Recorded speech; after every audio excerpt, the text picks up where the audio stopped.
কথা হচ্ছিল আমাদের এক বন্ধু বিভূতিকে নিয়ে। প্রায় 10-12 দিন আমাদের আড্ডায় সে অনুপস্থিত, কোনো খবর পর্যন্ত নেই। অথচ দলের মধ্যে সেই বেশি আড্ডাবাজ। রোজকার মতো আমরা আমাদের ক্লাব ঘরে এসে সেদিনও সন্ধে জমায়েত হয়েছি এবং কখন যে আকাশ ভেঙে মুষলধারায় বৃষ্টি নেমেছে টেরও পাইনি।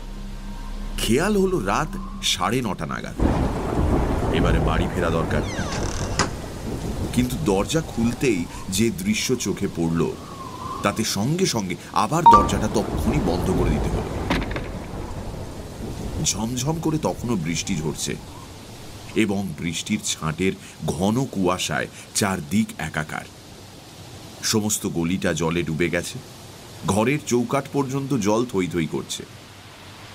সঙ্গে কারো একটা ছাতা বা ওয়াটারপ্রুফ কিচ্ছু নেই, অথচ বের হওয়ার সঙ্গে সঙ্গেই একেবারে স্নান করে যেতে হবে। তাই সকলে আবার জাঁকিয়ে বসলাম। মহিন বললে, বলছি বেরোনোই যখন যাবে না তখন ভূতের গল্প শোনা যাক। এই যে সরোজ ভাই, একটা জমাটি ভূতের গল্প বলো তো। আমাদের মধ্যে সরোজই সাহিত্যিক। শুধু সে সাহিত্যিকই নয়, চমৎকার গল্প বলবারও তার ক্ষমতা আছে। কিন্তু মহিনের প্রস্তাবে বাধা দিল দিব্যেন্দু। বলল, না না না না না, আরে এর চেয়ে ভালো শচীনের নতুন কোনো ম্যাজিক দেখা যাক। আমি প্রস্তাবে এবার সাই দিলাম। হ্যাঁ, সেই ভালো। শচীন, শুরু করো। আমাদের দলের মধ্যে শচীন অ্যামেচার ম্যাজিশিয়ান হলেও ম্যাজিকে সত্যিই তার বাহাদুরি ছিল। আশ্চর্য রকমের ম্যাজিক এক এক সময় আমাদের দেখিয়ে সে কতদিন তাক লাগিয়ে দিয়েছে। ঘরের এক কোণে একটা চেয়ারে বসে শচীন আপন মনে একটা সিগারেট টানছিল। আমার প্রস্তাবে সে বলল, ম্যাজিক যে দেখাবো তার জিনিসপত্র কোথায়? ঠাট্টা করে সরোজ বলল, জিনিসপত্র না হলে ম্যাজিক দেখাতে পারবে না। কিসের ম্যাজিশিয়ান তুই? ঠিক আছে, শুধু হাতেই দেখাচ্ছি তাহলে। সকলে উৎসাহিত হয়ে উঠলাম। এক কাজ কর, ঘরের আলোটা নেবা আর একটা ক্যান্ডেল জ্বালিয়ে টেবিলের ওপর রাখ। শচীনের কথা মতো তাই করা হলো। একটা মাত্র ক্যান্ডেলের আলো ঘরের মধ্যে অদ্ভুত আলো ছায়া সৃষ্টি করেছে। আলোর শিখার একটা ছায়া সেই আধো আলো আধো আধারে দেয়ালের গায়ে কাঁপছে। বাইরে সমানে পড়ছে বৃষ্টি। শচীন তার আগের আসনেই বসা। আমরা 12 জন ঘরের একদিকে গা ঘেঁষাঘেঁষি করে বসেছি। কিরে, শুরু কর তোর ম্যাজিক, বলল সরোজ। চুপ কর, কথা বলিস না। তারপর সবাই চুপচাপ। 1 মিনিট 2 মিনিট করে প্রায় 15 মিনিট কেটে গেল। এদিকে সবাই অধৈর্য হয়ে উঠছে। এমন সময় সরোজ আবার প্রশ্ন করল, এই এই সচে, এ কি রে, ঘুমোলি নাকি? চুপ, দরজাটা খুলে দে, কে এসেছে দেখ। সত্যি জলের ছপছপ একটা শব্দ আমরা সকলেই শুনতে পেলাম। আর শব্দটা ক্রমে এগিয়ে এসে বন্ধ দরজার কাছেই থামল। তারপর দরজার গায়ে শব্দ উঠল, কে? আবার শব্দ। আমি উঠে গিয়ে দরজাটা খুললাম। সঙ্গে সঙ্গে একবার বিদ্যুৎ চমকালো,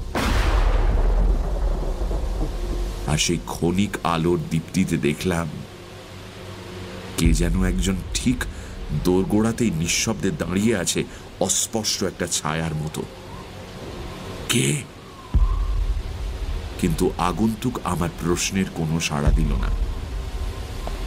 খানিকটা জমাট কুয়াশার মতোই পাশ কাটিয়ে ঘরে গিয়ে ঢুকতেই আমি দরজাটা যেমন বন্ধ করেছি, সঙ্গে সঙ্গে দমকা হাওয়ায় ঘরের একটি মাত্র ক্যান্ডেলের আলোটি নিভে গেল। মুহূর্তে ঘন অন্ধকার চারিদিক গ্রাস করল। এবারে শচীন প্রশ্ন করল, তুমি কে? আমি বিভূতি। বিভূতি? কে বিভূতি? বিভূতি চক্রবর্তী। হাত বাড়িয়ে দেয়ালে আলোর সুইচটা টিপলাম। খটখট করে একটা শব্দ হলো মাত্র, কিন্তু ঘরে আলো জ্বলছে না।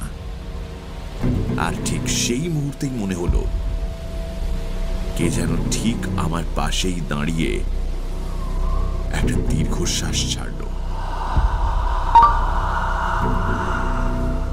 নিজের অজ্ঞাতেই দু পা পিছিয়ে একেবারে দেয়াল ঘেঁষে দাঁড়ালাম। ভয়ে তখন আমার গলা পর্যন্ত যেন শুকিয়ে উঠেছে। হঠাৎ এমন সময় মনে পড়ল বিভূতি বিভূতি চক্রবর্তী আমাদের বন্ধু। তবে সঙ্গে সঙ্গে যেন ভয়টা কেটে গেল। উৎসাহ নিয়ে বললাম, বিভূতি তুই? সেই আগের মতো চাপা কণ্ঠস্বর। মনে হলো বড় বড় কষ্ট হচ্ছে তার কথা বলতে। আরো মনে পড়ল বিভূতি তো থাকে সেই ভবানীপুরে, প্রায় 10-12 দিন আড্ডায় আমাদের আসে না।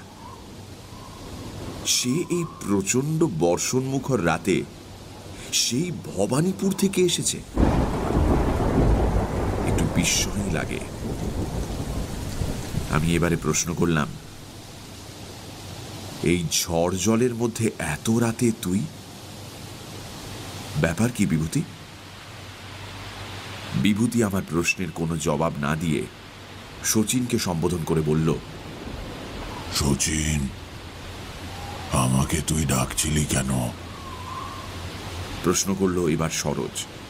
এই জলের মধ্যে তুই এলি কি করে রে বিভু? জল? হ্যাঁ, বাইরে তো ভীষণ বৃষ্টি। তা হবে। তা হবে কি রে? চারিদিকে জল থই থই করছে। তুই কি আগেই বের হয়েছিলি? না তো, শচীন ডাকার সঙ্গে সঙ্গেই তো এলাম। এ বাবা, ভিজে গেছিস তো একেবারে? না। বলে কি বিভূতি? ওর মাথা খারাপ হয়ে গেছে নাকি? হঠাৎ আবার বিভূতি বলে উঠল, আমি যাই ভাই, আমি যাই। যাবি? কোথায় যাবি এই বৃষ্টির মধ্যে? তোর কি মাথা খারাপ হলো নাকি? আমার বড় কষ্ট হচ্ছে, আমি আর ঘরের মধ্যে থাকতে পারছি না, আমি চললাম। বলবার সঙ্গে সঙ্গে দরজাটা যেন খুলে গেল, আর ঠিক সেই মুহূর্তে ঘরের আলোটা দপ করে জ্বলে উঠল। কিন্তু কোথায় বিভূতি? আমরা ঘরের মধ্যে হতভম্বের মতো দাঁড়িয়ে আছি। বিভূতি, বিভূতি, বিভূতি! আমি ছুটে দরজার বাইরে গেলাম। বৃষ্টি তখন থেমে গেছে। গলির মধ্যে জল অনেকটা কমে এসেছে। যতদূর দৃষ্টি যায় কাউকে দেখতে পেলাম না, কেবল জলের মধ্যে দিয়ে কারো হেঁটে যাবার ছপ ছপ শব্দ কানে ভেসে এলো।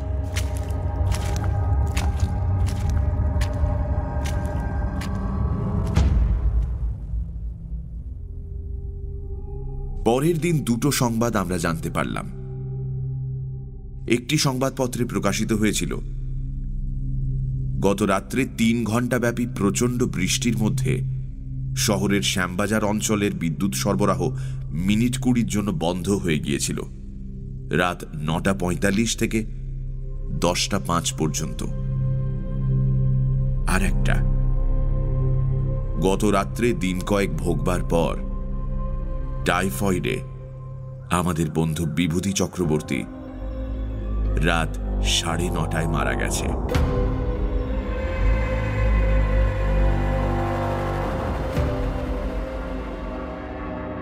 তারপর কতদিন কেটে গেছে, কিন্তু সমস্ত ঘটনাটা আজও কিরকম অস্পষ্ট হয়ে আছে। এটা যেমন স্বীকার করে নিতে পারেনি কোনোদিন যে ব্যাপারটার মধ্যে শচীনের কোনো ম্যাজিক আছে, তেমনি এটাও স্বীকার করে নিতে মন চায়নি যে ব্যাপারটার মধ্যে আদৌ কিছু ভৌতিক আছে। তবে যা ঘটেছিল তা কিন্তু বর্ণে বর্ণে সত্যি।